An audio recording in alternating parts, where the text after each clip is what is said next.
కాకినాడ జిల్లా కరపలో మాజీ ముఖ్యమంత్రి వైఎస్ జగన్మోహన్ రెడ్డి జన్మదిన వేడుకలు ఎంపీపీ పెంకే శ్రీలక్ష్మి సత్యబాబు ఆధ్వర్యంలో జరిగాయి. ఘనంగా కేక్ కట్ చేశారు. అనంతరం కరప బీసీసీఎల్ మండల అధ్యక్షుడు నాగం బాలాజీచే ఏర్పాటు చేసిన చీరల పంపిణీ చేశారు. కార్యక్రమంలో శ్రీలక్ష్మి మాట్లాడుతూ రాష్ట్ర రాజకీయాల్లో తనదైన శైలిలో పాలన చేసి చరిత్రలో నిలిచిపోయే విధంగా ముఖ్యమంత్రిగా నిలిచారని కొనియాడారు.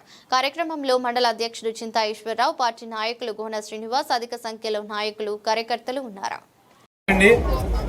జై జగన్.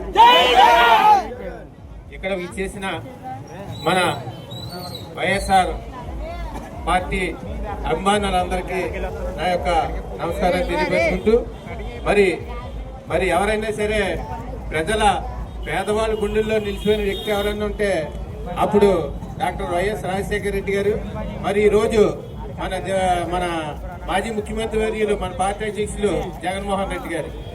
మరి ఎప్పుడు కూడా పేద ప్రజలు, మధ్యతరగతి వాళ్ళు, వాళ్ళ యొక్క బడుగు బలహీన వర్గాల వాళ్ళ యొక్క జీవితాలు బాగుండాలని ఆలోచన చేసిన ఏకైక ముఖ్యమంత్రి ఇప్పుడు వరకు ఎవరన్నా ఉన్నారంటే మన జగన్మోహన్ రెడ్డి గారు అని మీకు అందరికీ తెలియపరుచుకుంటూ, మరి ఎప్పటికీ కూడా ఈ గతంలో ఏం జరిగినా మరి మనం అందరూ కూడా మళ్ళా రాబోయే రోజుల్లో మన జగన్ గారిని ముఖ్యమంత్రి చేసుకుని